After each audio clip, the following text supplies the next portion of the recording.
Día 24. Retiro de mamá. Primer día. Durante este retiro hemos contemplado con el corazón ciertas verdades de nuestra fe que están relacionadas con una consagración mariana. Uno podría decir que estamos en una especie de peregrinación de fe que nos conduce al día de consagración. También María, durante su vida terrenal, estuvo en una especie de retiro y peregrinación de fe. También reflexionó en su corazón diferentes verdades que están relacionadas con la consagración mariana. Después de todo, no descubrió de golpe su vocación de ser madre espiritual y mediadora. Como nosotros, María necesitó caminar por fe mientras reflexionaba en su corazón. Ella también necesitó un tiempo de preparación respecto a su papel especial como nuestra madre en el orden de la gracia. Debido a que la mediación maternal de María es tan fundamental para una apropiada comprensión de la consagración mariana, vamos a pasar los próximos días haciendo un retiro dentro de nuestro retiro. Lo haremos examinando el retiro de María. En otras palabras, vamos a acompañar a María a lo largo del camino que Dios le señaló para descubrir poco a poco su vocación de ser nuestra madre espiritual y mediadora.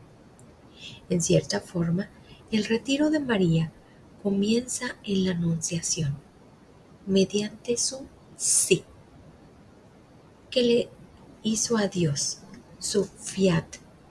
Aceptó su vocación de ser la madre de Jesús, pero ¿sabía también que aceptaba la llamada de ser la madre espiritual de todos los cristianos?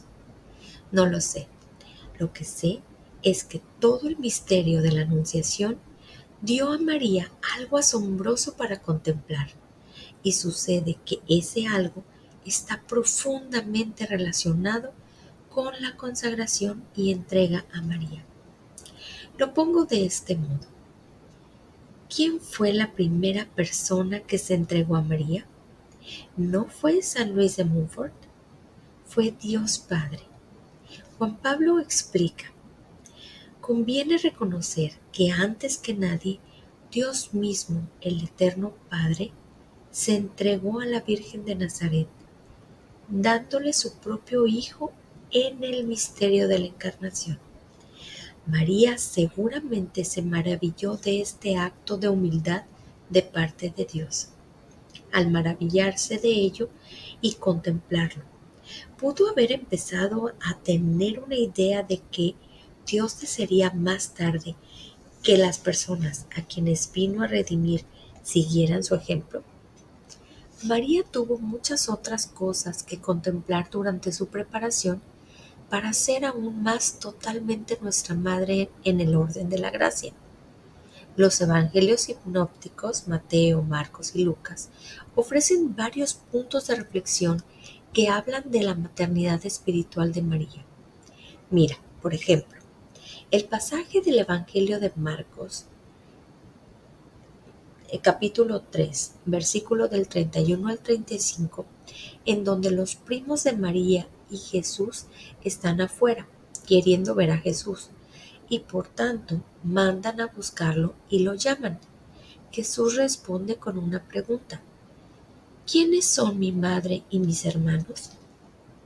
Luego, mirando a los que están sentados a su alrededor, dice: estos son mi madre y mis hermanos, porque todo el que hace la voluntad de Dios es hermano mío y hermana y madre.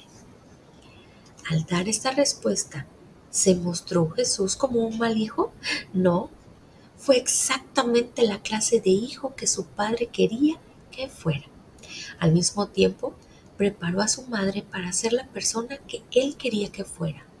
Específicamente, le reveló el nuevo vínculo filial del reino que va más allá de los lazos carnales. En otras palabras, señaló la primacía del espíritu sobre la carne.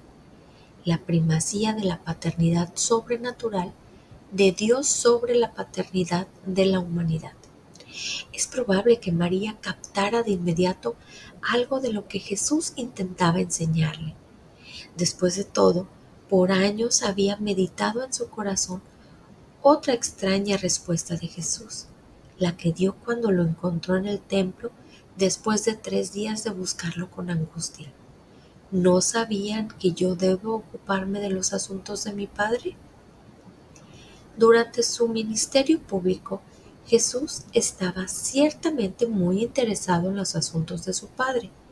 Ahora bien, un aspecto clave de estos asuntos era preparar a su madre para un nuevo papel en el reino de Dios.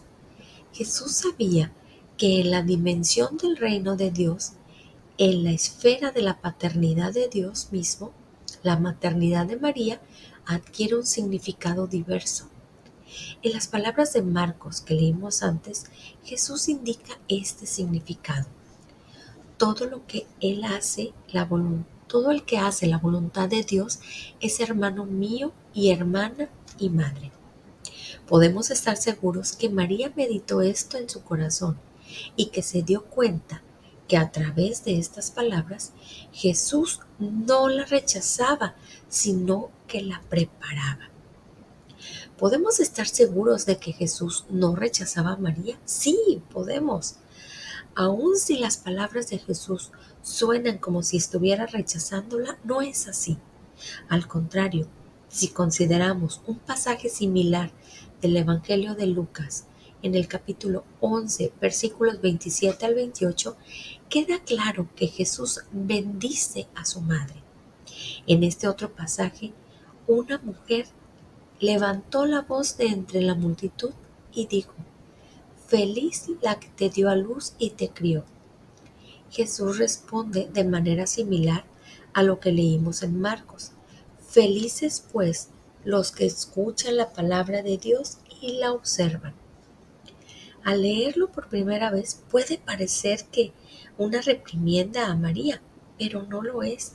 Después de todo, ¿quién escuchó y observó la palabra de Dios mejor que María? Nadie. Por tanto, Jesús realmente bendice a su madre y ella se daría cuenta de ello. María es una mujer increíblemente perceptiva y no prestaba especial atención a cada palabra y acción de Jesús. No se le escapaban las sutilezas de sus enseñanzas y progresivamente llegó a estar consciente del misterio en gestación de su propia maternidad excepcional.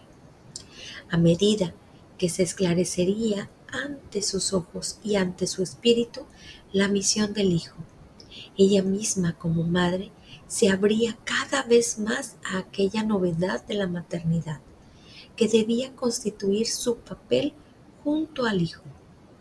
¿No habría dicho desde el comienzo: «He aquí la esclava del Señor, hágase en mí según tu palabra»? Por medio de la fe, María seguía oyendo y meditando aquella palabra. María, madre, se convertía así, en cierto sentido, en la primera discípula de su Hijo, la primera en la cual parecía decir: «Sígueme». Qué alegría debía ser para Jesús tener a una discípula que lo entendía perfectamente. Qué consuelo para su corazón encontrar tal receptividad a la palabra de Dios. Mañana reflexionaremos más sobre la receptividad de María y cómo le llevó a descubrir otro aspecto de su papel al lado de su Hijo en su obra de salvación. Este papel ciertamente involucra, como Juan Pablo escribió, una novedad de la maternidad. Así, en Caná, veremos que da a luz a la fe de los discípulos de Jesús, propiciando su primer milagro, que acontece gracias a su receptividad maternal de la necesidad humana. Oración del día. Ven, Espíritu Santo, que habitas en María. Ayúdame a ser fiel a la oración contemplativa de corazón, así como María.